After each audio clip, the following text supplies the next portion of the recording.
ಸತ್ಯಂ ನ್ಯೂಸ್ಗೆ ಸ್ವಾಗತ. ನಾನು ಅನಿಲ್. ನೋಡೋಣ ಬನ್ನಿ ಇವತ್ತಿನ ಪ್ರಮುಖ ಸುದ್ದಿಗಳನ್ನು.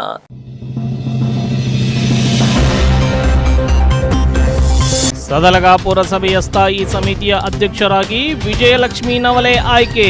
ಸದಲಗಾ ಪಟ್ಟಣದ ಅಭಿವೃದ್ಧಿಗೆ ತಾವು ಬದ್ಧರಾಗಿರುವುದಾಗಿ ತಿಳಿಸಿದ ನೂತನ ಅಧ್ಯಕ್ಷೆ. ಮಂಡ್ಯ ಜಿಲ್ಲೆಯ ಮದ್ದೂರು ತಾಲೂಕಿನಲ್ಲಿ ಅಪ್ರಾಪ್ತ ಬಾಲಕಿಯ ಮೇಲೆ ಅತ್ಯಾಚಾರವೆಸಗಿ ಕೊಲೆ ಮಾಡಿದ ಪ್ರಕರಣ. ಆರೋಪಿತರನ್ನ ಗಲ್ಲಿಗೇರಿಸುವಂತೆ ಸರ್ಕಾರಕ್ಕೆ ಆಗ್ರಹ. ಬಿಜೆಪಿಯ ರೈತ ಪರ ನಿಲುವಿನ ವಿರುದ್ಧ ರಾಜಕೀಯ ಪ್ರೇರಿತ ಮಧ್ಯವರ್ತಿಗಳ ಷಡ್ಯಂತ್ರ. ಇಂಡಿ ತಾಲೂಕಾ ಬಿಜೆಪಿ ಜಿಲ್ಲಾ ರೈತ ಮೋರ್ಚಾ ಮುಖಂಡರ ಆರೋಪ.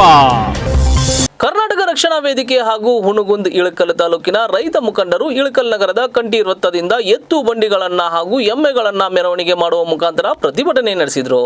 ಕೃಷಿ ವಿರೋಧಿ ಕಾಯ್ದೆ ವಿರುದ್ಧ ಭಾರತ್ ಬಂದ್ ಮಾಡುವುದರ ಮುಖಾಂತರ ರೈತರು ಹೋರಾಟ ಮಾಡಿದರು. ಬಾಗಲಕೋಟೆ ಜಿಲ್ಲೆ ಇಳಕಲ್ನಲ್ಲಿ ಭಾರತ್ ಬಂದ್ ಕಂಡು ಬರಲಿಲ್ಲ, ಕೇವಲ ಹೋರಾಟಕ್ಕೆ ಮಾತ್ರ ಸೀಮಿತವಾಗಿತ್ತು. ಕರ್ನಾಟಕ ರಕ್ಷಣಾ ವೇದಿಕೆ ಹಾಗೂ ಹುಣಗುಂದ್ ಇಳಕಲ್ ತಾಲೂಕಿನ ರೈತ ಮುಖಂಡರು ಇಳಕಲ್ ನಗರದ ಕಂಠಿ ವೃತ್ತದಿಂದ ಎತ್ತು ಬಂಡಿಗಳನ್ನ ಹಾಗೂ ಎಮ್ಮೆಗಳನ್ನ ಮೆರವಣಿಗೆ ಮಾಡುವ ಮುಖಾಂತರ ಪ್ರತಿಭಟಿಸಿದರು.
ಈ ಹೋರಾಟದಲ್ಲಿ ಕರ್ನಾಟಕ ರಕ್ಷಣಾ ವೇದಿಕೆ ಇಳಕಲ್ ತಾಲೂಕಾ ಅಧ್ಯಕ್ಷರಾದ ಮಲ್ಲು ಮಡಿವಾಳರ್ ಮಾತನಾಡಿ, ಅನ್ನದಾತರ ಬೆಂಬಲಕ್ಕೆ ನಿಲ್ಲುವುದು ನಮ್ಮೆಲ್ಲರ ಕರ್ತವ್ಯವಾಗಿದೆ ಎಂದು ಈ ಸಂದರ್ಭದಲ್ಲಿ ಹೇಳಿದರು.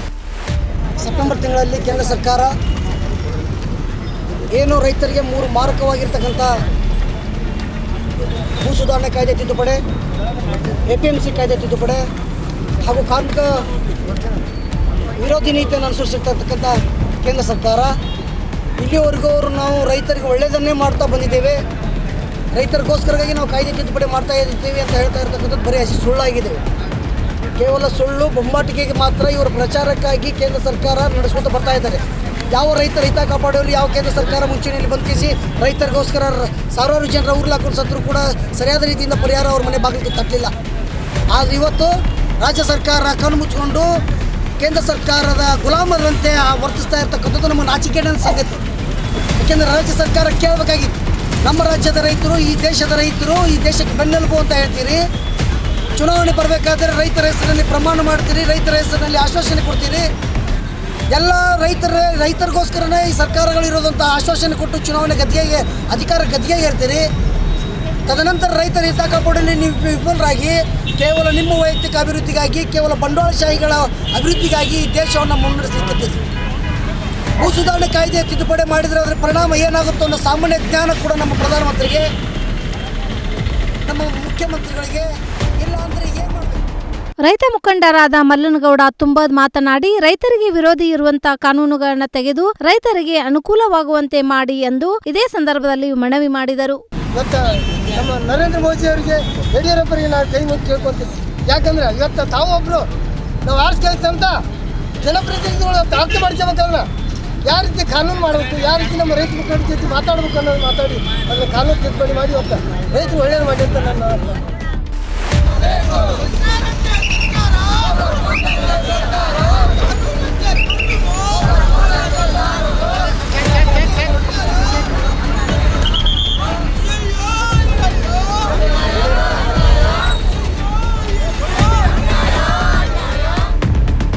ಕೇಂದ್ರ ಹಾಗೂ ರಾಜ್ಯ ಸರ್ಕಾರಗಳ ಹಲವು ನೂತನ ಮಸೂದೆಗಳನ್ನು ಹಿಂಪಡೆಯುವಂತೆ ಆಗ್ರಹಿಸಿ ರಾಜ್ಯಾದ್ಯಂತ ನಡೆಯುತ್ತಿರುವ ರೈತರ ಪ್ರತಿಭಟನೆಗೆ ನಮ್ಮ ಬೆಂಬಲ ಇದೆ ಎಂದು ಅಶೋಕ್ ಪೂಜಾರಿ ತಿಳಿಸಿದರು. ರಾಜ್ಯಾದ್ಯಂತ ನಡೆಯುತ್ತಿರುವ ರೈತರ ಪ್ರತಿಭಟನೆಗೆ ನಮ್ಮ ಬೆಂಬಲವಿದೆ ಎಂದು ಅಶೋಕ್ ಪೂಜಾರಿ ಅವರು ತಿಳಿಸಿದರು. ಗೋಕಾಕ್ ತಾಲೂಕಿನ ಬಸವೇಶ್ವರ ಸರ್ಕಲ್ನಲ್ಲಿ ಹಮ್ಮಿಕೊಂಡಿದ್ದ ಸಾಂಕೇತಿಕ ಪ್ರತಿಭಟನೆಯಲ್ಲಿ ಭಾಗವಹಿಸಿದ ಜೆಡಿಎಸ್ ಮುಖಂಡರಾದ ಅಶೋಕ್ ಪೂಜಾರಿ, ಪ್ರಕಾಶ್ ಬಾಗೋಜಿ, ಕಾಂಗ್ರೆಸ್ ಮುಖಂಡರಾದ ಚನ್ನಬಸವ ರುದ್ರಾಪುರ ಅವರು ಮಾತನಾಡಿದರು. ಇವತ್ತು ಕೇಂದ್ರ ಸರ್ಕಾರ ಮತ್ತು ರಾಜ್ಯ ಸರ್ಕಾರ ರೈತರ ಹಿತಾಸಕ್ತಿಯನ್ನು ಕಾಪಾಡುವ ನೆಪದಲ್ಲಿ ರೈತ ವಿರೋಧಿ ಕಾಯ್ದೆಗಳನ್ನು ಜಾರಿಗೆ ತರ್ತಾ ಇದೆ. ಬಹುಶಃ ಸರ್ಕಾರದಲ್ಲಿ ಪ್ರಾಮಾಣಿಕವಾಗಿ ರೈತರ ಹಿತಾಸಕ್ತಿಯನ್ನು ಕಾಪಾಡುವಂಥ ಒಂದು ಮನಸ್ಥಿತಿ ಇದ್ದರೆ ಯಾವುದೇ ಒಂದು ಹೊಸ ಕಾಯ್ದೆ ರಚನೆ ಮಾಡುವಾಗ ರೈತ ಮುಖಂಡರನ್ನೆಲ್ಲ ಕರಿಬೇಕಾಗಿತ್ತು, ಅವರ ಅಭಿಪ್ರಾಯಗಳನ್ನು ಕೇಳಬೇಕಾಗಿತ್ತು, ಅವರ ಕೋರಿಕೆಗಳಿಗೆ, ಅವರ ಅನಿಸಿಕೆಗಳಿಗೆ ಪೂರಕವಾದಂಥ ಒಂದು ರೈತ ಪರವಾದಂಥ ಹೊಸ ಕಾಯ್ದೆಯನ್ನು ಜಾರಿಗೆ ತರಬೇಕಾಗಿತ್ತು. ಆದರೆ ಬಹುಶಃ ಇವತ್ತೇನು ಸರ್ಕಾರ ಕಾನೂನುಗಳನ್ನು ರೈತರ ಪರವಾಗಿ ರೈತರಿಗೆ ಸಂಬಂಧಪಟ್ಟಂತೆ ಹೊಸ ಕಾನೂನುಗಳನ್ನು ಜಾರಿಗೆ ತರ್ತಾ ಇದೆ, ಅದು ನಿಜವಾಗಿಯೂ ಸಹಿತ ರೈತರ ಹಿತಾಸಕ್ತಿಯನ್ನು ಕಾಪಾಡುವಂಥ ಕಾನೂನಲ್ಲ. ಬಹುಶಃ ದೇಶದಲ್ಲಿರುವಂಥ ವಿದೇಶದಲ್ಲಿರುವಂಥ ಬಂಡವಾಳಶಾಹಿಗಳ ಹಿತಾಸಕ್ತಿಯನ್ನು ಕಾಪಾಡುವಂಥ ಕಾನೂನನ್ನು ಇವತ್ತು ಸರ್ಕಾರ ಜಾರಿಗೆ ತರ್ತಾ ಇದೆ. ಬಹುಶಃ ಈ ಕೃಷಿ ನೀತಿ ಹೆಂಗಿರ್ಬೇಕಂದ್ರೆ ರಾಜ್ಯ ಸರ್ಕಾರದ ನಿಯಂತ್ರಣದಲ್ಲಿರಬೇಕು. ಇವತ್ತು ಸರ್ಕಾರ ಏನ ಕಾನೂನನ್ನು ಬೆಲೆಯನ್ನು ನಿಗದಿ ಮಾಡಿದ್ರೆ ಅದು ನೇರವಾಗಿ ರೈತರೇ ಮಾಡುವಂಥ ಸ್ಥಿತಿಯೊಳಗಿರಬೇಕು. ಜಾರಿಗೆ ತರಬೇಕಾದ್ರೆ ರೈತರ ಮುಖಂಡರ ಜೊತೆ ಚರ್ಚೆ ಮಾಡಿ ಕಾನೂನನ್ನು ಜಾರಿಗೆ ತರಬೇಕಂತ ಹೇಳಕ್ ಬಯಸ್ತೇನೆ. ಅದ್ರ ಜೊತೆಗೇನೆ 2022ನೇ ಇಸ್ವಿಗೆ ರೈತರ ಆದಾಯ ದ್ವಿಗುಣಗೊಳಿಸ್ತೇನೆ ಅಂತ ಹೇಳ್ತಾರೆ.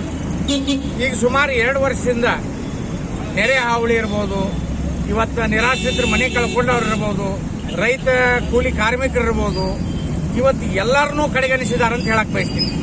ಇವರು 2022ಕ್ಕೆ ಒಂದೇನು ರೈತರ ಆದಾಯನ ದ್ವಿಗುಣಗೊಳಿಸ್ತಾನೆ ಅಂತ ಹೇಳ್ತಾರ, ಇದು ಸಾಧ್ಯ ಇಲ್ಲದ ಮಾತು. ಯಾಕಂತಂದ್ರೆ ಈಗ ಹಂತ ಹಂತವಾಗಿ ನೀವು 2022ಕ್ಕೆ ಡಬಲ್ ಮಾಡೋದೈತಂದ್ರೆ ಶುಗರ್ ಕೇನ್ ರೇಟ್, ಕಬ್ಬಿನ ರೇಟ್ 2,500 ರೂಪಾಯಿ ಇದ್ದದ್ದು ಏನು 2 ವರ್ಷದಿಂದ ಹೇಳಿಕೆ ಕೊಡಾತೀರಿ 2,500 ರೂಪಾಯಿ ಅಷ್ಟೇ ಐತಿ. ಹಂತ ಹಂತವಾಗಿ ಒಂದು 500 ಹೆಚ್ಚು ಮಾಡ್ಕೋತ 2022ಕ್ಕೆ ಅಂದ್ರೆ 5,000 ಕೊಡಕ್ಕೆ ನೀಡ್ತೈತೆ ನಿಮಗೆ ಅಂತ ಹೇಳಕ್ ಬಯಸ್ತೀನಿ ನಾ ಕೇಂದ್ರ ಸರ್ಕಾರಕ್ಕೆ. ಅದ್ರ ಜೊತೆಗೆ ಇವ್ರು ರಾಜ್ಯ ಸರ್ಕಾರದವ್ರು ಇದ್ರ ಬಗ್ಗೆ ಗಮನ ಹರಿಸಬೇಕು. ಯಾವುದೋ ಒಂದು ಬೆಲೆ, ಈಗ ನೀವು ಸಕ್ಕರೆ ರೇಟ್ ತಗೋರಿ, ಹೊರಗೆ ಮಾರ್ಕೆಟ್ನಾಗ 40 ರೂಪಾಯಿ ಮಾರ್ತಾರೆ, ರೈತರಿಗೆ ಸಿಗೋದು 2,500 ರೂಪಾಯಿ ರೇಟ್ ಕಬ್ಬಿನ ಬೆಲೆ. ಇದು 4,000 ರೂಪಾಯಿ ಸಿಗಬೇಕು ರೈತರಿಗೆ. ಭಾರತೀಯ ಜನತಾ ಪಾರ್ಟಿಯ ರೈತ ಪರ ನಿಲುವಿನ ವಿರುದ್ಧ ರಾಜಕೀಯ ಪ್ರೇರಿತ ಮಧ್ಯವರ್ತಿಗಳ ಷಡ್ಯಂತ್ರ ಇದಾಗಿದೆ ಎಂದು ವಿಜಯಪುರ ಜಿಲ್ಲೆಯ ಇಂಡಿ ತಾಲೂಕಿನ ಭಾರತೀಯ ಜನತಾ ಪಕ್ಷದ ಜಿಲ್ಲಾ ರೈತ ಮೋರ್ಚಾ ಮುಖಂಡರಾದ ಕಾಸುಗೌಡ ಬಿರಾದರ್ ನೇತೃತ್ವದಲ್ಲಿ ಕರೆದ ಪತ್ರಿಕಾಗೋಷ್ಠಿಯಲ್ಲಿ ಮಾತನಾಡಿದರು. ಭಾರತೀಯ ಜನತಾ ಪಾರ್ಟಿಯ ರೈತ ಪರ ನಿಲುವಿನ ವಿರುದ್ಧ ರಾಜಕೀಯ ಪ್ರೇರಿತ ಮಧ್ಯವರ್ತಿಗಳ ಷಡ್ಯಂತ್ರ ಇದಾಗಿದೆ ಎಂದು ವಿಜಯಪುರ ಜಿಲ್ಲೆಯ ಇಂಡಿ ತಾಲೂಕಿನ ಭಾರತೀಯ ಜನತಾ ಪಕ್ಷದ ಜಿಲ್ಲಾ ರೈತ ಮೋರ್ಚಾ ಮುಖಂಡರಾದ ಕಾಸುಗೌಡ ಬಿರಾದರ್ ನೇತೃತ್ವದಲ್ಲಿ ಕರೆದ ಪತ್ರಿಕಾಗೋಷ್ಠಿಯಲ್ಲಿ ಮಾತನಾಡಿದರು. ಏನೊಂದು ದಲ್ಲಾಳಿಗಳು ಇರ್ತಕ್ಕಂಥ ವಿರೋಧವನ್ನು ವ್ಯಕ್ತಪಡಿಸ್ಲಿಕ್ಕಂತಾರೆ. ಆ ನಿಮಿತ್ತವಾಗಿ ಇವತ್ತು ನಮ್ಮ ಭಾರತೀಯ ಜನತಾ ಪಾರ್ಟಿ ನಿಲುವು ವಿರುದ್ಧ ನಾವು ನಿಲ್ಲುವಂಥದ್ದು. ಯಾಕಂದರೆ ಇದು ರೈತ ಪರವಾಗಿ ಇರ್ತಕ್ಕಂಥ ಒಂದು ನಮ್ಮ ಸನ್ಮಾನ್ಯ ನರೇಂದ್ರ ಮೋದಿಜಿಯವರು ಮಾಡಿರ್ತಕ್ಕಂಥದ್ದು. ಇದು ಏನು ಅರಿತುಕೊಳ್ಳಾರದೆ ಇವತ್ತು ಸುಮ್ಮನೆ ರಾಜಕೀಯ ಪ್ರೇರಿತವಾಗಿ ಇದು ಒಂದು ದೊಡ್ಡ ಷಡ್ಯಂತ್ರ ಮಾಡ್ಲಿಕ್ಕತ್ತಾರ ಅನ್ನುವಂಥದ್ದು. ಹೀಗಾಗಿ ಸನ್ಮಾನ್ಯ ನರೇಂದ್ರ ಮೋದಿಯವರು ರೈತ ಉತ್ಪನ್ನ ವ್ಯಾಪಾರ ಮತ್ತು ವಾಣಿಜ್ಯ ಉತ್ತೇಜನ ಸೌಲಭ್ಯ ಮಸೂದೆಯನ್ನು ಇದು ಮಾಡಿದರು. ರೈತರ ಬೆಳೆ ಭರವಸೆ. ಇದೇ ಸಂದರ್ಭದಲ್ಲಿ ಭಾಜಪಾ ಜಿಲ್ಲಾ ಮುಖಂಡ ಅನಿಲ್ ಜಮಾದಾರ್ ಮಾತನಾಡಿದರು. ದೇಶಾದ್ಯಂತ ಎಲ್ಲ ರೈತರು ಸಹಿತ ತಮ್ಮದೇ ಈ ಬಿಲ್ಲನ್ನು ಒಪ್ಪಿಕೊಂಡು ಈ ಬಿಲ್ನಲ್ಲಿ ಇರತಕ್ಕಂತಹ ಆರ್ಥಿಕವಾಗಿ ರೈತ ಮುಂಬರಬೇಕು. ಇದೀಗ ತಾನೇ ನಮ್ಮ ಅಧ್ಯಕ್ಷರು ಹೇಳಿದ ಹಾಗೆ ಬೀಜ ಬಜಾರ್ ಅಂತಕ್ಕಂಥ ನೀತಿ ಒಳಗೆ ಎಲ್ಲಿಗೆ ನಾವು ಬೀಜನ ಉಳ್ತೀವೋ, ರೈತ ಯಾವಾಗ ಬೀಜ ಉಳ್ತಾನೋ ಬಜಾರ್ಗೆ ಹೋಗುವ ತನಕ ರೈತನಿಗೆ ಸರ್ಕಾರ ಸಹಕಾರಿಯಾಗಿರಬೇಕು ಅನ್ನತಕ್ಕಂತಹ ನಿಟ್ಟಿನೊಳಗೆ ಈ ಬಿಲ್ಗಳನ್ನು ಪಾಸ್ ಮಾಡಿರ್ತಕ್ಕಂಥದ್ದು ಕೇಂದ್ರ ಸರ್ಕಾರ. ಅದೇ ರೀತಿಯಾಗಿ ಒಂದು ಅಂದರೆ ಡ್ರಾಪ್ನಿಂದ ಒನ್ ಡ್ರಾಪ್ದಿಂದ ಅಂದರೆ 1 drop per drop more crop ಅಂತಕ್ಕಂಥ ನೀತಿ ನಮ್ಮಲ್ಲಿ ಈಗ ನರೇಂದ್ರ ಮೋದಿ ಅವರು ಜಾರಿಗೆ ತಂದಿರ್ತಕ್ಕಂಥ ಬಿಲ್ನಲ್ಲಿ ಪರ್ ಡ್ರಾಪ್ ಮೋರ್ ಕ್ರಾಪ್ ಅಂದರೆ ಒಂದು ಬಿಂದುವಿನ ನೀರಿನ ಹನಿಯಿಂದ ಹೆಚ್ಚಿನ ಒಂದು ಬೆಳೆಯನ್ನು ಬೆಳಿಬೇಕನ್ನತಕ್ಕಂತಹ ನೀತಿ ಒಳಗೆ ಏನಪ್ಪ ಅಂದರೆ ಸಾಕಾಗಷ್ಟು ಹನಿ ನೀರಾವರಿಗೆ ಒತ್ತು ಕೊಟ್ಟಿರ್ತಕ್ಕಂಥದ್ದು ಮತ್ತು ಅದರ ಸಬ್ಸಿಡಿಗಳನ್ನು ರೈತರಿಗೆ ಕೊಟ್ಟಿರ್ತಕ್ಕಂಥದ್ದು ತಮ್ಮೆಲ್ಲರಿಗೂ ಗೊತ್ತಿರ್ತಕ್ಕಂಥ ವಿಚಾರ. ಅದೇ ರೀತಿಯಾಗಿ ಮಾಡ್ತಕ್ಕಂಥ ಈ ಹೋರಾಟ ಇವತ್ತೇನು ಇದು ಮಾಡಕತ್ತಾರ ಹೋರಾಟ, ಇದು ಏನಪ್ಪ ಅಂದರೆ ವಾಮಪಂಥೀಯ ಮತ್ತು ಕಮ್ಯುನಿಸ್ಟ್ ನೀತಿಯನ್ನು ಅನುಸರಿಸತಕ್ಕಂತಹ ಕೆಲವೊಂದು ಮತ್ತು ಖಲಿಸ್ತಾನಿ ಇವರು ದೇಶ ವಿರೋಧಿಗಳು. ಇವರು ಕೆನಡಾದಲ್ಲಿ ಇರತಕ್ಕಂತಹ ದೇಶ ವಿರೋಧಿ ಖಲಿಸ್ತಾನ್ ಚಟುವಟಿಕೆಯನ್ನು ಮಾಡ್ತಕ್ಕಂತಹ ಏನು ಈ ಸಿಖ್ಖರಲ್ಲಿ ಇರತಕ್ಕಂತಹ ಖಲಿಸ್ತಾನ ಪ್ರತ್ಯೇಕ ರಾಷ್ಟ್ರ ಬೇಕು ಅನ್ನತಕ್ಕಂಥ ಹೋರಾಟ ಮಾಡುವಂತಹ ಕೆಲವು ದೇಶ ವಿರೋಧಿ ಶಕ್ತಿಗಳು ಇದಕ್ಕೆ ಕುಮ್ಮಕ್ಕು ಕೊಟ್ಟು ಇವತ್ತಿನ ದಿನ ಏನಪ್ಪ ಅಂದರೆ ರೈತರನ್ನ ಎತ್ತಿ ಕಟ್ಟಿರ್ತಕ್ಕಂಥದ್ದು. ಈ ವೇಳೆ ತಾಲೂಕು ಮಂಡಲ ಅಧ್ಯಕ್ಷ ಮಲ್ಲಿಕಾರ್ಜುನ ಕಿವುಡೆ, ಸಿದ್ದಲಿಂಗ ಹಂಜಿಗಿ, ಮುತ್ತು ದೇಸಾಯಿ, ಶೀಲವಂತ್ ಉಮ್ರಾನಿ ಸೇರಿದಂತೆ ಭಾಜಪಾ ಮಂಡಲದ ಅನೇಕ ಪದಾಧಿಕಾರಿಗಳು ಉಪಸ್ಥಿತರಿದ್ದರು. ಮಂಡ್ಯ ಜಿಲ್ಲೆಯ ಮದ್ದೂರು ತಾಲೂಕಿನ ಹುರುಗಲವಾಡಿ ಗ್ರಾಮದಲ್ಲಿ ಅಪ್ರಾಪ್ತ ಬಾಲಕಿಯ ಮೇಲೆ ಅತ್ಯಾಚಾರ ಎಸಗಿ ಕೊಲೆ ಮಾಡಿರುವ ಆರೋಪಿಗಳನ್ನು ಗಲ್ಲಿಗೇರಿಸಬೇಕು ಎಂದು ಸರ್ಕಾರಕ್ಕೆ ಒತ್ತಾಯಿಸಿ ಆಲ್ ಇಂಡಿಯಾ ಬಂಜಾರ್ ಸೇವಾ ಸಂಘದ ವತಿಯಿಂದ ತಹಸೀಲ್ದಾರ್ ಚಿದಾನಂದ ಕುಲಕರ್ಣಿ ಅವರ ಮೂಲಕ ಸರ್ಕಾರಕ್ಕೆ ಸೋಮವಾರ ಮನವಿ ಸಲ್ಲಿಸಲಾಯಿತು. ಮಂಡ್ಯ ಜಿಲ್ಲೆಯ ಮದ್ದೂರು ತಾಲೂಕಿನ ಹುರುಗಲವಾಡಿ ಗ್ರಾಮದ ಕಬ್ಬು ಗದ್ದೆಯಲ್ಲಿ 12 ವರ್ಷದ ಬಾಲಕಿಯ ಮೇಲೆ ಅತ್ಯಾಚಾರ ಎಸಗಿ ಕೊಲೆ ಮಾಡಿರುವ ಆರೋಪಿಗಳನ್ನು ಗಲ್ಲಿಗೇರಿಸಬೇಕು ಎಂದು ಸರ್ಕಾರಕ್ಕೆ ಒತ್ತಾಯಿಸಿ ಆಲ್ ಇಂಡಿಯಾ ಬಂಜಾರ್ ಸೇವಾ ಸಂಘದ ವತಿಯಿಂದ ತಹಸೀಲ್ದಾರ್ ಚಿದಾನಂದ ಕುಲಕರ್ಣಿ ಅವರ ಮೂಲಕ ಸರ್ಕಾರಕ್ಕೆ ಸೋಮವಾರ ಮನವಿ ಸಲ್ಲಿಸಿದರು. ತಳೆ ಬಸಾಪುರ ತಾಂಡದ ಅಪ್ರಾಪ್ತ ಬಾಲಕಿ ಆರ್ತಿಬಾಯಿ ಮೇಲೆ ಅತ್ಯಾಚಾರ ಕೊಲೆ ಮಾಡಿರುವ ಘಟನೆಯನ್ನು ಖಂಡಿಸಿ ಇತರೆ ಆರೋಪಿಗಳ ಬಂಧನಕ್ಕೆ ಆಗ್ರಹಿಸಿ ಅವರನ್ನು ಶಿಕ್ಷೆಗೆ ಒಳಪಡಿಸಿ ಮತ್ತು ಸೂಕ್ತ ಪರಿಹಾರ ಒದಗಿಸಿ ಹಾಗೂ ವಲಸೆ ಕಾರ್ಮಿಕ ಕುಟುಂಬಗಳ ಮಹಿಳೆ ಮಕ್ಕಳ ಸುರಕ್ಷತೆಗಾಗಿ ಹಾಗೂ ಇಂಥ ಕೃತ್ಯವೆಸಗುವ ಆರೋಪಿಗಳಿಗೆ ಮರಣದಂಡನೆ ಶಿಕ್ಷೆಗೆ ಒಳಪಡಿಸಬೇಕೆಂದು ನಾವು ಮಾನ್ಯ ತಹಸೀಲ್ದಾರ್ ಸಾಹೇಬರ ಮುಖಾಂತರ ಮುಖ್ಯಮಂತ್ರಿಗಳಿಗೆ ಮನವಿಯನ್ನು ಸಲ್ಲಿಸ್ತಾ ಇದ್ದೇವೆ.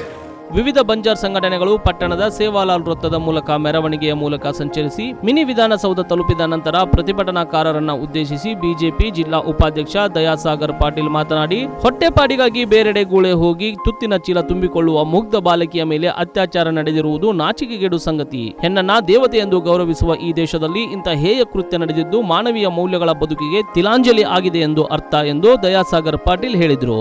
ಬಾಲಿಕೆಯ ಮೇಲೆ ಅತ್ಯಾಚಾರ ಎಸಗಿರುವುದು ನಾಗರಿಕ ಸಮಾಜ ತಲೆ ತಗ್ಗಿಸುವಂತಾಗಿದೆ. ಅಪರಾಧಿ ಯಾರೇ ಆಗಲಿ, ಯಾವುದೇ ಧರ್ಮದವರಾಗಲಿ, ಜಾತಿಯವರಾಗಲಿ ಕಾನೂನು ರೀತ್ಯ ಕ್ರಮ ಕೈಗೊಂಡು ಗಲ್ಲು ಶಿಕ್ಷೆ ನೀಡಬೇಕು ಎಂದು ಹಲವಾರು ಮುಖಂಡರು ಜಂಟಿಯಾಗಿ ಮಾತನಾಡಿದರು. ಕನಸು ಕಾಣಕ್ಕೂ ಹೆದರಬೇಕು ಅಂತ ಉಗ್ರ ಶಿಕ್ಷೆ ಆಗಬೇಕು ಅಂತ ಹೇಳಿಬಿಟ್ಟು ನಾನು ಈ ಮೂಲಕ ಸರ್ಕಾರ ಮತ್ತು ಆಡಳಿತ ವ್ಯವಸ್ಥೆಗೆ ಆಗ್ರಹ ಮಾಡ್ತೀನಿ. ಇದು ಖಂಡಿಸತಕ್ಕಂಥ ಕೆಲಸ ಮತ್ತು ಅಮಾನವೀಯ ಕೆಲಸ. ನಾವು ಇಂತಹ ಘಟನೆಗಳ ವಿರುದ್ಧ ಪ್ರತಿಭಟನೆ ಮಾಡಲಿಕ್ಕೆ ಸದಾ ಎಲ್ಲ ಸಮಾಜಗಳ ಜೊತೆ ನಾವು ಇರ್ತೀವಿ. ಇದು ಯಾವುದು ಜಾತಿಗೆ ಸೀಮಿತವಾದದ್ದಲ್ಲ. ಇದನ್ನು ಖಂಡಿಸಲೇಬೇಕು. ಇದು ಖಂಡಿಸುವಂಥ ಕೆಲಸ. ಇದನ್ನು ನಾವು ಸರ್ಕಾರ ಗಮನಕ್ಕೂ ತರಲು ಪ್ರಯತ್ನ ಮಾಡ್ತೀವಿ ಅಂತ ಹೇಳಿ ತಮಗೆಲ್ಲರಿಗೂ ಹೊಂದಿಸಿ ನಾನು ಯಾರು ಮಾತಾಡ್ತೀನಿ. ಸದಲಗಾ ಪುರಸಭೆಯ ಸ್ಥಾಯಿ ಸಮಿತಿಯ ಅಧ್ಯಕ್ಷರಾಗಿ ವಿಜಯಲಕ್ಷ್ಮಿ ನವಲೆ ಆಯ್ಕೆಯಾಗಿದ್ದು, ಸದಲಗಾ ಪಟ್ಟಣದ ಅಭಿವೃದ್ಧಿಗೆ ತಾವು ಬದ್ಧರಾಗಿರುವುದಾಗಿ ಸತ್ಯಂ ವಾಹಿನಿಯೊಂದಿಗೆ ಸಂತಸ ಹಂಚಿಕೊಂಡಿದ್ದಾರೆ.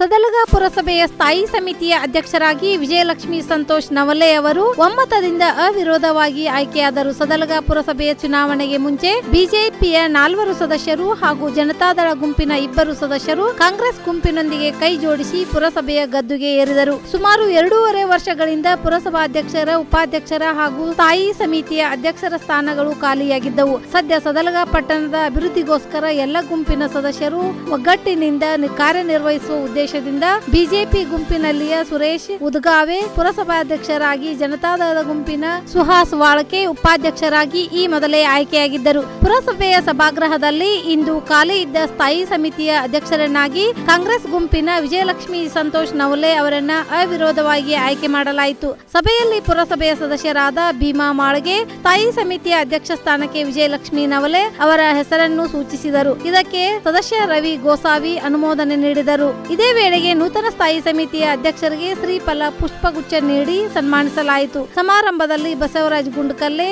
PR ಪಾಟೀಲ್, ಅರುಣ್ ದೇಸಾಯಿ, ಉದಯ್ ಗುಂಡ್ಕಲ್ಲೆ, ಸಂತೋಷ್ ನವಲೆ, ಪ್ರಕಾಶ್ ಆನೂರೆ, ಮೆಹಬೂಬ್ ಕಾಳೆ, ಉದಯ್ ಬದ್ನಿಕಾಯಿ, ರಣಜಿತ್ ಪಾಟೀಲ್, ಸುನಂದಾ ವಾಳ್ಕೆ, ರಾಜಶ್ರೀ ಆನೂರೆ, ಸುಜಾತಾ ಕುಂಬಾರ್, ನವಶಬೀರ್ ಮುಜಾವರ್ ರಂತೆ ಪುರಸಭೆಯ ಪದಾಧಿಕಾರಿಗಳು ಉಪಸ್ಥಿತರಿದ್ದರು. ಹಾಗಾದರೆ ಬನ್ನಿ ವೀಕ್ಷಕರೇ, ನೂತನ ಸ್ಥಾಯಿ ಸಮಿತಿಯ ಅಧ್ಯಕ್ಷೆ ವಿಜಯಲಕ್ಷ್ಮಿ ನವಲೆ ಸತ್ಯಂ ಟಿವಿಯೊಂದಿಗೆ ಹಂಚಿಕೊಂಡ ಸಂತಸವನ್ನ ಕೇಳೋಣ.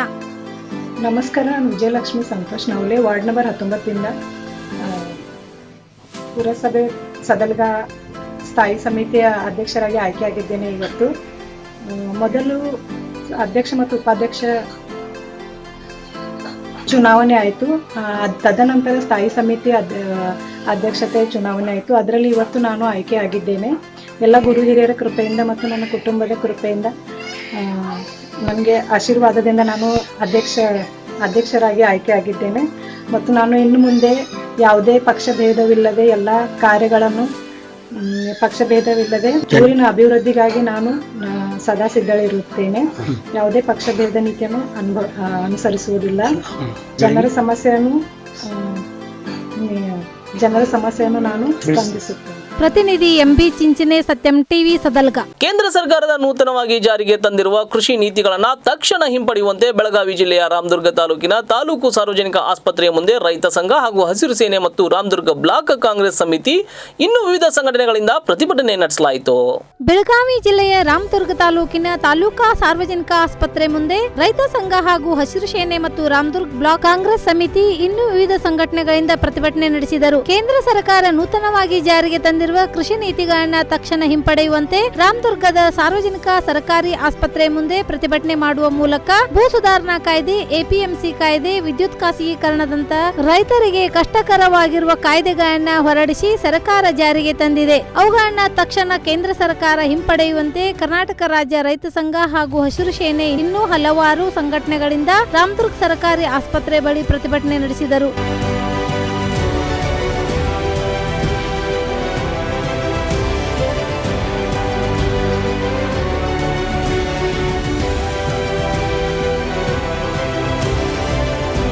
ಇದೇ ಸಂದರ್ಭದಲ್ಲಿ ಮಾನ್ಯ ತಹಶೀಲ್ದಾರ್ ಅವರಿಗೆ ಭೂ ಸುಧಾರಣಾ ಕಾಯ್ದೆ, ಎಪಿಎಂಸಿ ಕಾಯ್ದೆ, ವಿದ್ಯುತ್ ಖಾಸಗೀಕರಣವನ್ನ ಹಿಂಪಡೆಯುವಂತೆ ಮನವಿ ಸಲ್ಲಿಸಿದರು. ಇದೇ ಸಂದರ್ಭದಲ್ಲಿ ರೈತ ಸಂಘದ ಅಧ್ಯಕ್ಷರು ಜಗದೀಶ್ ದೇವರೆಡ್ಡಿ ಮಾತನಾಡಿದರು. 100ಕ್ಕೆ 60ರಿಂದ 70ರಷ್ಟು ಅನ್ನದಾತರು ಇದ್ದಾರೆ. ರೈತರು ಉದಾರ ಮನಸ್ಸಿನವರು. ರೈತರು ರೊಚ್ಚಿಗೆದ್ದರೆ ಇಡೀ ನಾಡಿಗೆ ಅನ್ನದ ಅಭಾವ ಆಗುತ್ತದೆ. ರೈತರಿಗೆ ಯಾವುದೇ ತೊಂದರೆ ಕೊಡಬೇಡಿ. ಕೇಂದ್ರ ಸರ್ಕಾರದವರು ಮಾಡಿದ ಕಾನೂನು ಶಾಶ್ವತ ಅಲ್ಲ. ರೈತ ಪರ ಹೋರಾಟಗಾರರು ದೆಹಲಿಯಲ್ಲಿ ಬೇಡಿಕೆಗಳನ್ನ ಇಟ್ಟಿದ್ದಾರೆ. ಅವುಗಳಿಗೆ ಕೇಂದ್ರ ಸರ್ಕಾರ ಸ್ಪಂದಿಸಬೇಕು ಹಾಗೂ ರೈತ ಪರ ಕಾನೂನುಗಳನ್ನ ಮಾಡಬೇಕೆಂದು ಹೇಳಿದರು. ಸಹೋದರಿ ಹೇಳಿದ ಕರೆ ಐತಿ. ಯಾಕಂದ್ರ ಯಾರಿಗೆ ವಾಟ್ ನಿಲ್ತತಿ ಅವ್ರ ಅಡ್ವಾನ್ಸ್ ಇರ್ಬೇಕ. ಯಾಕಂದ್ರೆ ವಾಟ್ ನೋವಾರ ಇಲ್ಲಿ ಕುಂತೇವೆ, ಅಲ್ಲಿ ಅವ್ರು ಕುಂತಾರ. ಅವ್ರು ಯಾಕೆ ನಮ್ಮ ತೊಳೆಗೆ ಚಿಂತೆ ಮಾಡ್ತಾರೆ, ತಮ್ಮ ತೊಳೆಗೆ ತಾವು ಚಿಂತೆ ಮಾಡ್ತಾರ. ಅದಕ್ಕೆ ರೈತರ ಪರವಾಗಿ ರೈತರ ಬಗ್ಗೆ ಸಮಸ್ಯೆಗಳನ್ನ ಬಗೆಹರಿಸುವಂಥವ್ರು ಇವತ್ತು ಜನಪ್ರತಿನಿಧಿಗಳಾಗಿ ಅವ್ರನ್ನ ಮಾಡಿ ನಾವು ಕಳಿಸ್ಬೇಕಾಗತ್ತ. ಅಲ್ಲಿ ನಾವು ಭಾಳ ತಪ್ಪೇವಿ. ಇವತ್ತು ಸಹೋದರಿ ಎಚ್ಚರಿಸ್ಕೊಟ್ಟಾಗ ಮುಂದಿನ ದಿನಮಾನದೊಳಗ ಆ ರೀತಿ ಒಳಗೆ ಆಗ್ಬೇಕು. ಹಿಂದೆ ನಂದಿನ ಸ್ವಾಮಿ ಅವರು ಇದ್ದಾಗ ಸಾಕಷ್ಟು ರೈತರ ಪರವಾಗಿ ಕಾನೂನುಗಳ ಜಾರಿಗೆ ಬಂದು ಮುಂದೆಂದೂ ಬಂದಿದ್ದಿಲ್ಲ. ನರಗೊಂದು ಬಂಡಾಯ ಆತ. ಅವತ್ತಿನಿಂದ ರೈತರ ಪರವಾಗಿ ಕಾನೂನುಗಳು ಬಂದವ. ಅದರಿಂದ ರೈತ ಕೂಡ ಭಾಳ ಸಂಕಟದೊಳಗಿತ್ತ. ಮುಂದೆ ಕೂಡ ರೈತರ ಉಳಿಗಾಲ ಆಗಬೇಕು, ರೈತರು ಮತ್ತು ಬಗ್ಗೆ ಹೇಗೆ ಆಗಬೇಕು, ಕಾನೂನುಗಳು ಬರಬೇಕಂದ್ರೆ ವಿಧಾನಸೌಧದಲ್ಲಿ ಆಗಲಿ, ಸಂಘಟನೆಗೆ ಆಗಲಿ ರೈತರ ಪರವಾಗಿ ಕಾಳಜಿ ಇರ್ತಕ್ಕಂಥ ಮುಖಂಡರನ್ನ ನಾವು ಇವತ್ತು ಮುಂದಿನ ನಿರ್ಮಾಣದಲ್ಲಿ ಆಯ್ಕೆ ಮಾಡಿ ಕಳಿಸುವಂಥದ್ದು ನಮ್ಮ ಮುಂದೈತಿ. ಮಲ್ಲಿಕಾರ್ಜುನ್ ರಾಮದುರ್ಗ ರಾಜ್ಯ ಸಂಚಾಲಕರು ಇವರು ಮಾತನಾಡಿ 60 ವರ್ಷಗಳಿಂದ ಕಾಂಗ್ರೆಸ್ ಸರ್ಕಾರ ಆಳಿದರು. ಆದರೆ ಕಾಂಗ್ರೆಸ್ ಸರ್ಕಾರದಿಂದ ರೈತರಿಗೆ ಅನ್ಯಾಯ ಆಗಿಲ್ಲ. ಆದರೆ ಈಗ ಕೇವಲ 6 ವರ್ಷಗಳಲ್ಲಿ ಬಿಜೆಪಿ ಸರ್ಕಾರದಿಂದ ರೈತರಿಗೆ ಅನ್ಯಾಯ ಮಾಡುವ ವ್ಯವಸ್ಥೆಯಾಗಿದೆ. 4 ತಿಂಗಳಿಂದ ಸತತ ಹೋರಾಟ ಮಾಡುತ್ತಲೇ ಬಂದಿದೆ. ಈಗಿನ ಹರಿಯಾಣ ಬಾರ್ಡರ್ ಒಳಗೆ ರೈತರಿಗೆ ದಿಲ್ಲಿ ಒಳಗೆ ಹೋಗದಂತೆ ಫಿರಂಗಿ ಓಡಿಸುವುದು, ಇದನ್ನೆಲ್ಲ ಕೈಬಿಡಬೇಕು. ಮೋದಿ ಸರ್ಕಾರ 10 ದಿನ ಆಯೇಗ ಎಂದು ಹೇಳಿ ರೈತರಿಗೆ ಮಣ್ಣು ಕೊಡುವ ಸ್ಥಿತಿಯಲ್ಲಿ ಬಂದಿದೆ ಎಂದು ಹೇಳಿದರು. 60 ವರ್ಷದಿಂದ ಕಾಂಗ್ರೆಸ್ ಸರ್ಕಾರದವ್ರು ಆಳಿದ್ರು ಅಂತೇಳಿ ಹೇಳತ್ತಿದ್ರಲ್ಲ, ಇವ್ರು 6 ವರ್ಷದಾಗ ಇದನ್ನ ರೈತರ ಮಣ್ಣು ಕೊಡುವಂತ ವ್ಯವಸ್ಥೆ ಮಾಡತ್ತಾರ. ಯಾಕೆ ಇದನ್ನ ಮಣ್ಣು ಕೊಡುವಂತ ವ್ಯವಸ್ಥೆ ಮಾಡತ್ತಾರ ಅಂತ ಏಕಾಸ್ ನಾವು ಇವ್ರ ಕಡೆ ಪ್ರಶ್ನೆ ಕೇಳತ್ತೀವಿ. ಬೀದಿಗೂ ಇಳಿದೀವಿ ನಾವು. ಇದು ಮಿನಿಮಮ್ ಇಲ್ಲ ಅಂತಂದ್ರು 4 ತಿಂಗಳಿಂದ ಸತತ ನಾವು ಹೋರಾಟ ಮಾಡ್ಕೊತ ಬಂದೀವಿ. ಈಗ ಏನು ಹರಿಯಾಣ ಬೋರ್ಡರ್ ಒಳಗೆ ದಿಲ್ಲಿ ಎಂಟ್ರಿ ಆಗೋಲಾಗ ನೋಡ್ಕೊತಾರ ಇವ್ರು. ಆ ಪಿರಂಜಿ ಒರೆಸೋದು, ಮುಸ್ಕುಂಡ್ ಹಾಕೋದು, ಇದನ್ನೆಲ್ಲ ಕೈ ಬಿಡಬೇಕು. ಈಗೇನು ಇವ ಮೋದಿ ಸರ್ಕಾರ ಅತ್ಯಾಧೀನ ಆಯೋಗ ಅಂತಂದ್ರು, ಅತ್ಯಾಧೀನ ಆಯೋಗ ಇಲ್ಲ, ಇದು ರೈತರು ಮಣ್ಣು ಕೊಡೋ ಆಯೋಗ ಆಗತ್ತಂತ ಹೇಳಿ ನಾವು ಹೇಳಕ್ ಇಷ್ಟಪಡತ್ತೀವಿ. ಈಗ ಯಾಕಂತಂದ್ರೆ ಸಂಪೂರ್ಣ ಇದನ್ನ ಕೈ ಬಿಡಬೇಕು. ಕೈ ಬಿಟ್ಟು ರೈತರಿಗೆ ನ್ಯಾಯ ಕೊಡಿಸ್ಬೇಕು. ಈಗೇನು 14 ಬೆಳೆ ಸ್ವಾಮಿನಾಥನ ವರದಿ ಅಂತ ಈಗ ಅವ್ರದ್ದು ತಯಾರು ಮಾಡ್ಕೊಂಡ್ರಿ ಇವ್ರು. ಎಲ್ಲೈತ್ರಿ ಇವ್ರದ್ದು 14 ಬೆಳೆದು ಮಾತ್ರ ಸುಪ್ರೀಂ ಕೋರ್ಟಿಗೆ ಹೋಗಿದ್ದಾರೆ ಇವ್ರು. ನಮಗದನ್ನ ಕೊಡಕ್ಕಾಗಲ್ಲ ಅಂತ ಏಕಾಸ ಅವ್ರದ ಆಯೋಗ. ಈಗ ಗೊಂಜಾಳ 1850 ರೂಪಾಯಿ ಘೋಷಣೆ ಮಾಡಿದ್ರಿ. ಯಾವ ಮಾರ್ಕೆಟ್ನಾಗ 1850 ಅಂತ ಕೇಳಕ್ಕೆ ನಾವು ಇಷ್ಟಪಡ್ತೀವಿ. ಯಾಕೆ ಇದನ್ನ ಕಾಯ್ದೆ ತೊಗೊಂಬರ್ರಿ ಅಂತದೆಲ್ಲ. ಈಗ ಕೇರಳ ಸರ್ಕಾರದಾಗ ಕೈಪೇಲೆ ಬೆಳೆಗೆ 16 ಬೆಳೆಗೆ ಬೆಂಬಲ ಬೆಲೆ ಘೋಷಣೆ ಮಾಡಿದ್ರು ಅವ್ರು. ಪಂಜಾಬ್ದಾಗ ಮಾಡ್ಕೊಂಡ್ರು ಅಂತ ಅದನ್ನ ಕಾನೂನಾಗಿ ಕರ್ನಾಟಕದಾಗೂ ಮಾಡಿಲ್ಲ. ಅದು ಹೌದಪ್ಪ ಅನ್ನಕಂತಾರ ನಿಮ್ಗೆ ನಿಜವಾಗಿ ರೈತರ ಪರಾಗಿರಿ ರೈತ ಕಾಳಜಿ ಇದ್ದಂತ ಸರ್ಕಾರ ಅಂತ. ಜಿಲ್ಲಾ ಉಪಾಧ್ಯಕ್ಷರು ಯಲ್ಲಪ್ಪ ದೊಡ್ಮನಿ, ತಾಲೂಕಾ ಮುಖಂಡರು ಈರಣ್ಣ ರಾಜನಾಳ್, ಶಂಕರಗೌಡ ಪಾಟೀಲ್, ಬಸವರಾಜ್ ಕರಿಗಾರ್, ಆನಂದ್ ಜಗತಾಪ್, ಬಾಳಪ್ಪ ರಡ್ರಟ್ಟಿ, ಕೃಷ್ಣಪ್ಪ ಗೌಡ ಪಾಟೀಲ್, ಮಲ್ಲು ದೇಸಾಯಿ, ಭೀಮ್ಸಿ ಕಡ್ನವರ್, ಮಾರುತಿ ಬಣ್ಣವರ್, ರಾಜು ಅಣ್ಣಿಗೇರಿ, ಅಣ್ಣಪ್ಪ ಗುದ್ರಿ, ಮೊಹಮ್ಮದ್ ಸಾದ್, ಹನುಮಂತ್ ಭಜಂತ್ರಿ, ಹನುಮಂತ್ ಕಾಮಣ್ಣವರ್, ಮಾರುತಿ ಲಟ್ಟಿ, ದುಂಡಪ್ಪ ಸುಬ್ಬಿ ಉಪಸ್ಥಿತರಿದ್ದರು. ಕೇಂದ್ರ ಮತ್ತು ರಾಜ್ಯ ಸರ್ಕಾರಗಳ ಹಲವು ನೀತಿಗಳನ್ನ ಖಂಡಿಸಿ ರೈತ ಪರ ಸಂಘಟನೆಗಳು ಕರೆ ಕೊಟ್ಟಿದ್ದ ಭಾರತ್ ಬಂದ್ ಸಂದರ್ಭದಲ್ಲಿ ನಿಪ್ಪಾಣಿ ನಗರದಲ್ಲಿ ನಿನ್ನೆ ಜೈ ಜವಾನ್ ಜೈ ಕಿಸಾನ್, ಬೇಕೇ ಬೇಕು ನ್ಯಾಯ ಬೇಕು, ಆವಾಜ್ ದೋ ಹಮ್ ಏಕ್ ಹೈ ಎಂಬ ಘೋಷಣೆಗಳು ಮೊಳಗಿದವು. ಜೈ ಜವಾನ್ ಜೈ ಕಿಸಾನ್, ಬೇಕೇ ಬೇಕು ನ್ಯಾಯ ಬೇಕು, ಆವಾಜ್ ದೋ ಹಮ್ ಏಕ್ ಹೈ ಎಂಬ ಘೋಷಣೆಗಳು ಕೇಂದ್ರ ಮತ್ತು ರಾಜ್ಯ ಸರ್ಕಾರಗಳ ಹಲವು ನೀತಿಗಳನ್ನ ಖಂಡಿಸಿ ರೈತ ಪರ ಸಂಘಟನೆಗಳು ಕರೆ ಕೊಟ್ಟಿದ್ದ ಭಾರತ ಬಂದ್ ಸಂದರ್ಭದಲ್ಲಿ ನಗರದಲ್ಲಿಂದು ಮೊಳಗಿದವು. ನಿಪ್ಪಾಣಿ ನಗರದ ಪ್ರಮುಖ ಬೀದಿಗಳಾದ ಬಸ್ ನಿಲ್ದಾಣ ವೃತ್ತ, ಓಲ್ಡ್ ಪಿಬಿ ರೋಡ್, ರಾಮ ಮಂದಿರ, ಶಿವಾಜಿ ಚೌಕ್, ಕೋಟಿವಾಲೆ ಕಾರ್ನರ್, ಬಸವೇಶ್ವರ ವೃತ್ತದ ಮೂಲಕ ಸಾಗಿದ ಕರ್ನಾಟಕ ರಾಜ್ಯ ರೈತ ಸಂಘಟನೆ, ಸ್ವಾಭಿಮಾನಿ ಶೇತಕರಿ ಸಂಘಟನೆ, ಸಿಐಟಿಯುಗಳ ರ್ಯಾಲಿಯು ನೆಹರು ಚೌಕ್ನಲ್ಲಿ ಬಂದು ಸೇರಿತು. ಈ ಸಂದರ್ಭದಲ್ಲಿ ಭಾಗಶಃ ತೆರೆದುಕೊಂಡಿದ್ದ ಅಂಗಡಿ ಮುಂಗಟ್ಟುಗಳನ್ನು ಸಂಘದ ಕಾರ್ಯಕರ್ತರು ಮುಚ್ಚಿಸಿದರು. ಆದರೂ ಕೆಲವು ಅಂಗಡಿಗಳು ಎಂದಿನಂತೆ ತೆರೆದುಕೊಂಡಿದ್ದು ಕಂಡು ಬಂದಿತು. ರೈತ ಪರ ಸಂಘಟನೆಗಳ ಹೋರಾಟದಲ್ಲಿ ಎಐಎಂಐಎಂ ನ ನಿಪ್ಪಾಣಿ ಕಾರ್ಯಕರ್ತರಿಂದ ಬೆಂಬಲ ವ್ಯಕ್ತಪಡಿಸಿ ರೈತ ಸಂಘಟನೆಗಳಿಗೆ ನಿವೇದನೆಯನ್ನ ನೀಡಿದರು. देशोधडीला लावणारं मोदी सरकार मुर्दाबाद, कॉर्पोरेट कंपन्यांचं बुटं चाटणारं मोदी सरकार मुर्दाबाद. ಈ ವೇಳೆ ಮಾತನಾಡಿದ ಮಾಜಿ ಶಾಸಕರಾದ ಕಾಕಾ ಸಾಹೇಬ ಪಾಟೀಲ್ ರವರು ರೈತರಿಗೆ ತಾವು ಬೆಳೆದ ಬೆಳೆಯನ್ನ ಎಲ್ಲಿಯೂ ಮಾರುವ ಅಧಿಕಾರವಿದೆ ಎಂದು ಹೇಳುತ್ತಾ ರೈತರ ಹೋರಾಟಕ್ಕೆ ತಮ್ಮ ಬೆಂಬಲ ಇದೆ ಎಂದು ತಿಳಿಸಿದರು. जो मार्ग अनुसरलेला आहे तो अतिशय लोकशाही विरोधी आहे, लोकशाहीला मारक आहे. शेतकऱ्यांचा प्रश्न हे अतिशय चुकीचं आहे. शेतकऱ्यांना काळजी आहे आपला माल कुठं विकावा आणि तो अधिकार आहे शेतकऱ्यांचा, तर त्याच्यावर बंदी केंद्र सरकारने घातलेली आहे. तर या सगळ्या गोष्टीला विरोध करायचा म्हणून पंजाब आणि हरियाणातील शेतकऱ्यांनी जोरदार उठाव केलेला आहे आणि कालपासून तर त्याला वेगळं वळण लागलेलं आहे. ಈ ಸಂದರ್ಭದಲ್ಲಿ ಮಾತನಾಡಿದ ಮಾಜಿ ಶಾಸಕರಾದ ಸುಭಾಷ್ ಜೋಶಿ ಅವರು ಕಾಂಗ್ರೆಸ್, ಶೇತಕರಿ ಸಂಘಟನೆ, ಮಾರ್ಕ್ಸ್ವಾದಿ ಕಮ್ಯುನಿಟಿ ಪಾರ್ಟಿ ಹೀಗೆ ವಿವಿಧ ಪಕ್ಷಗಳಿಂದ ರೈತರಿಗೆ ಬೆಂಬಲ ವ್ಯಕ್ತವಾಗಿದೆ ಎಂದು ತಿಳಿಸಿದರು. ಸರ್ಕಾರವು ತೆಗೆದುಕೊಂಡ 3 ಕಾಯ್ದೆಗಳ ವಿರುದ್ಧ ಕೇವಲ ಪಂಜಾಬ್ ಮತ್ತು ಹರಿಯಾಣ ರೈತರಲ್ಲದೆ ಉತ್ತರ ಪ್ರದೇಶ, ಮಧ್ಯಪ್ರದೇಶ, ರಾಜಸ್ಥಾನ್, ಮಹಾರಾಷ್ಟ್ರ, ಕರ್ನಾಟಕ, ಬಿಹಾರ್, ತಮಿಳುನಾಡು, ಕೇರಳ, ಬಂಗಾಳ ಈ ರಾಜ್ಯಗಳಿಂದಲೂ ಕೂಡ ವ್ಯಾಪಕ ವಿರೋಧ ವ್ಯಕ್ತವಾಗುತ್ತಿದೆ ಎಂದು ತಿಳಿಸಿದರು. ಒಂದು ವೇಳೆ ಇದಕ್ಕೆ ಯಾವುದೇ ಪರ್ಯಾಯ ದೊರಕದಿದ್ದರೆ ಮುಂದಿನ ದಿನಗಳಲ್ಲಿ ಆಂದೋಲನವನ್ನ ತೀವ್ರ ಸ್ವರೂಪವಾಗಿ ಮಾಡುವುದಾಗಿ ಈ ಸಂದರ್ಭದಲ್ಲಿ ತಿಳಿಸಿದರು. CITU, मार्क्सवादी कम्युनिस्ट पार्टी, स्वाभिमानी शेतकरी संघटना या सगळ्या लोकांनी पाठिंबा व्यक्त केलेला आहे आणि आज भारत बंदमध्ये सहभागी होणार आहे. आपण जरी कर्नाटकात भारत बंदमध्ये सहभागी झालो नसलो तरी निदर्शनं करण्याचा अधिकार आपल्याला आहे. मोदी सरकार जोपर्यंत आहे तोपर्यंत निदर्शनं करण्याचा अधिकार पण हिसकावून घेण्याची शक्यता आहे. त्यामुळं मोदी सरकारच्या विरुद्ध हा एल्गार जो आहे हा एल्गार आपण आणखीन परत प्रबळ केला पाहिजे. ಮಾಜಿ ಮಂತ್ರಿ ವೀರಕುಮಾರ್ ಪಾಟೀಲ್ ಮಾತನಾಡುತ್ತಾ ಈ ಹೋರಾಟಕ್ಕೆ ಕಾಂಗ್ರೆಸ್ ಪಕ್ಷದ ಬೆಂಬಲವಿದೆ. ಈ ಕಾಯ್ದೆಗಳಲ್ಲಿ ಯಾವುದೇ ಬದಲಾವಣೆ ಆಗದಿದ್ದರೆ ಮುಂದಿನ ದಿನಮಾನಗಳಲ್ಲಿ ನಡೆಯುವ ಆಂದೋಲನದಲ್ಲಿ ನಾವು ಎಲ್ಲರೂ ನಿಮ್ಮ ಜೊತೆಗಿದ್ದೇವೆ ಮತ್ತು ಈ ಹೋರಾಟದಲ್ಲಿ ಜೈಲಿಗೂ ಹೋಗುವುದಕ್ಕೂ ಸಿದ್ಧ ಎಂದು ತಮ್ಮ ಮಾತುಗಳನ್ನು ವ್ಯಕ್ತಪಡಿಸಿದರು. आज आंदोलन छेडलेलं आहे आणि आजचा बैठा सत्याग्रह हा 4 वाजेपर्यंत आहे. मगाशी काकासाहेब पाटलांनी सांगितल्याप्रमाणे आणि सरांनी सांगितल्याप्रमाणे काँग्रेस पक्षाचा आपल्या या आंदोलनाला जाहीर पाठिंबा आहे. मी खराडे सरांना विनंती करतो की मोदी सरकारनं हा कायदा हा कानून हा जर ह्याच्यामध्ये जर बदल केला नाही तर पुढच्या आंदोलनामध्ये आम्ही सर्वजण आपल्याशी असणार आहे. तुरुंग आणि रस्त्यावरचं आंदोलन हे स्टेजवर बसलेल्या कुणालाही नवीन नाही. त्या काळामध्ये सर असू दे, मी असू दे, आम्ही तर 1.5 महिना जेलमध्ये जाऊन आलोय. ಕರ್ನಾಟಕ ರಾಜ್ಯ ರೈತ ಸಂಘಟನೆಯ ಬೆಳಗಾವಿ ಜಿಲ್ಲೆಯ ಅಧ್ಯಕ್ಷರಾದ ರಾಜು ಪವಾರ್ ಅವರು ಮಾತನಾಡುತ್ತಾ, ರೈತರ ಬಗ್ಗೆ ಯಾರಿಗಾದರೂ ತಳಮಳ, ಪ್ರೀತಿ, ಕಾಳಜಿ ಇದ್ದರೆ ಹಾಗೂ ನಿಜವಾಗಿಯೂ ರೈತರ ಮೇಲೆ ಅನ್ಯಾಯವಾಗಿದೆ ಎನಿಸಿದರೆ ಈ ಒಂದು ಹೋರಾಟಕ್ಕೆ ಬೆಂಬಲವನ್ನ ನೀಡಿ ಎಂದು ಕೇಳಿದರು. ಹಾಗೂ दिल्लीಯಲ್ಲಿ ರೈತರ ಮೇಲೆ ನಡೆದ ಅನ್ಯಾಯಕ್ಕೆ ವಿರೋಧ ವ್ಯಕ್ತಪಡಿಸಿದರು. ಮುಂದೆ ಮಾತನಾಡುತ್ತಾ ಇನ್ನು ಅನೇಕ ವಿಷಯಗಳನ್ನ ಈ ಸಂದರ್ಭದಲ್ಲಿ ವ್ಯಕ್ತಪಡಿಸಿದರು. जात ही शेतकरी एवढीच असते म्हणून मी सर्वांना आवाहन करतो की खरोखर जर शेतकऱ्यांच्या बद्दल तळमळ असेल, शेतकऱ्यांच्या बद्दल मनात जर कुणाला प्रेम असेल आणि खरोखर या शेतकऱ्यांच्यावर अन्याय झालाय असं मनापासून कुणाला वाटत असेल तर या आंदोलनाला सर्वांनी पाठिंबा द्यावा. तसंच दिल्लीमध्ये जे काही शेतकऱ्यांच्यावर अन्याय झालाय त्यांचा आम्ही तीव्र शब्दामध्ये निषेध व्यक्त करतो आणि इथून पुढच्या काळामध्ये जर काय आमच्या शेतकऱ्यांच्या समस्या जाणून घेऊन जे 3 कायदे FMC कायदा असेल ಈ ವೇಳೆ ಯಾವುದೇ ಗದ್ದಲ, ಗೊಂದಲ, ಜಗಳ ಹೀಗೆ ಯಾವುದಕ್ಕೂ ಆಸ್ಪದ ದೊರಕಬಾರದೆಂಬ ಮುಂದಾಲೋಚನೆಯಿಂದ ಇಲ್ಲಿನ ಪೊಲೀಸ್ ಪ್ರಶಾಸನವು ಬೆಳಗ್ಗೆಯಿಂದಲೇ ಕಟ್ಟುನಿಟ್ಟಿನ ಕ್ರಮಗಳನ್ನು ಕೈಗೊಂಡಿತ್ತು. ಪ್ರಮುಖ ಬೀದಿ ಮತ್ತು ಏರಿಯಾಗಳಲ್ಲಿ ಬೆಳಗ್ಗೆಯಿಂದಲೇ ಪೊಲೀಸರು ತುಂಬಾ ಶಿಸ್ತಿನಿಂದ ಕಾರ್ಯನಿರ್ವಹಿಸುತ್ತಿರುವುದು ಕಂಡುಬಂತು. ರೈತರು ನೀಡಿದ ಭಾರತ್ ಬಂದ್ ಕರೆಗೆ ಸಂಪೂರ್ಣ ಬೆಂಬಲ ಇದೆ ಎಂದು ಮಾಜಿ ಶಾಸಕ ಅಶೋಕ್ ಪಟ್ಟಣ್ ತಿಳಿಸಿದರು.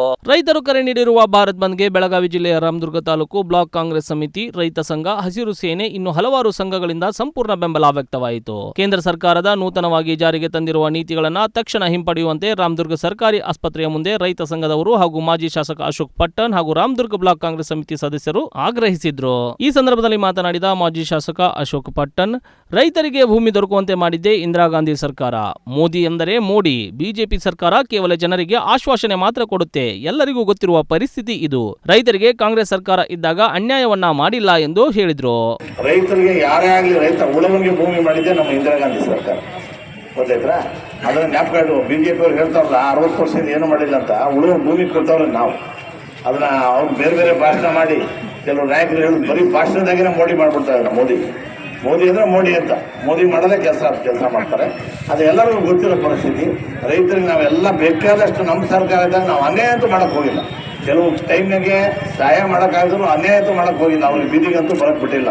ಅವ್ರಿಗೆ ಏನೇನು ಬೆಂಬಲ ಬೆಲೆ ನಮ್ಮ ಸರ್ಕಾರ ಇದ್ದಾಗ ಯಾವುದೇ ಬೆಳೆಗಾಗಲಿ ಬೆಂಬಲ ಬೆಲೆ ಘೋಷಣೆ ಮಾಡಿದ್ದೀವಿ, ಅವ್ರಿಗೆ ಕೊಟ್ಟಿದ್ದೀವಿ. ಇದು ನೀವೇ ನೋಡ್ತಾ ಇದ್ದೀವಿ. ಯಾಕಂದ್ರೆ ಜನಗಳಿಗೂ ಈಗ ಬುದ್ಧಿ ಬರ್ತಾ ಇದೆ. ಈಗಾಗಲೇ ಬರಬೇಕಾಗಿತ್ತು, ಎಲ್ಲ ರೊಚ್ಚಿಗೆ ಹೇಳ್ಬೇಕಾಯ್ತು ಜನ ಇಷ್ಟೊತ್ತಿಗಾಗಲಿ. ಈಗ ದೇಶದ ತುಂಬ ರೈತರೆಲ್ಲ ರೊಚ್ಚಿಗೆದ್ದಿದ್ದಾರೆ. ಈಗ ನೀವೇ ನೋಡ್ತಾ 2 ಸರಿ ನಮ್ಮ ಇದಾಯಿತು, ನೆರೆ ಬಂತು. ಮೊದಲನೇ ಸರಿ ನೆರೆ ಬಂದಿದ್ದೆ ರೊಕ್ಕ ಕೊಟ್ಟಿಲ್ಲ. ಇನ್ನು 2ನೇ ಸರಿ ಬಂದಿದ್ದಂತೂ ಪಾಪ ಬಡವರು ಮನೆ ಕಳ್ಕೊಂಡಿದ್ದಾರೆ. ಅವ್ರಿಗೇನು ಇಲ್ಲೇ ಇಲ್ಲ. ಕಾಂಗ್ರೆಸ್ ಪಕ್ಷದ ಮುಖಂಡರು, ತಾಲೂಕಾ ಅಧ್ಯಕ್ಷರಾದ GB ರಂಗನಗೌಡರು, ಜಿಲ್ಲಾ ಪಂಚಾಯಿತಿ ಸದಸ್ಯರಾದ ಜೌರ್ ಹಾಜ್, ಜಿಲ್ಲಾ ಪಂಚಾಯತ್ ಸದಸ್ಯರು ಕೃಷ್ಣಣ್ಣ ಲಮಾನಿ, ಬಿಡಿಕಿ ನಾಯಕ್, ಪುರಸಭೆ ಸದಸ್ಯರು ರಾಜೇಶ್ವರಿ ಮೆಟಗುಡ್, ಸಂಗೀತಾ ರಾಯಬಾಗ್, ಶಂಕರ್ ಸುಳೇಬಾವಿ, ದುರ್ಗಪ್ಪ ಬಂಡಿವಡ್ಡರ್, ಬಾಬು ತೋರ್ಗಲ್ ಹಾಗೂ ರಮೇಶ್ ಬಂಡಿವಡ್ಡರ್ ಉಪಸ್ಥಿತರಿದ್ದರು. ರೈತರಂದ್ರೆ ನಮಗೆ ಅನ್ನ ಕೊಡೋ ರೈತರಿಗೆ ಎಷ್ಟು ಮರ್ಯಾದೆ ಕೊಡಬೇಕು ಅಂತ ಅವ್ರಿಗೆ ಗೊತ್ತೇ ಇಲ್ಲ. ಅದರಿಂದ ಪೊಲೀಸ್ ಧಮಕಿ ಹಾಕಿ ಸರ್ಕಾರದ ಒತ್ತಡ ತಂದು ಎಲ್ಲ ನಮ್ಮ ಸತ್ಯಾಗ್ರಹ ದಮನ ಮಾಡಬೇಕು ಅಂತ ಮಾಡ್ತಾರೆ. ಅವ್ರು ಸರ್ಕಾರ ನಮ್ಮ ಸತ್ಯಾಗ್ರಹ ರೈತರ ಸರ್ಕಾರ ದಮನ ಮಾಡೋಕ್ಕಾಗೋದೇ ಇಲ್ಲ. ನಾವು ಪ್ರಚಂಡ ಹೋರಾಟ ಮಾಡಿ ಇವ್ರ ಸರ್ಕಾರ ಹೋಗೋರು ನಾವು ಕೂಡ ಹೋರಾಟ ಮಾಡ್ತೀವಿ ಅಂತ ಹೇಳಿ ನಾವು ಹೇಳ್ತಾ ಇದ್ದೀವಿ. ಇವಿಷ್ಟು ಇವತ್ತಿನ ಪ್ರಮುಖ ಸುದ್ದಿಗಳು. ನಿರಂತರ ಸುದ್ದಿ ಹಾಗೂ ಮನರಂಜನೆಗಾಗಿ ನೋಡ್ತಾ ಇರಿ ಸತ್ಯಂ ಟಿವಿ ಕನ್ನಡ. ನಮ್ಮ ನಡೆ ಸತ್ಯದ ಕಡೆ.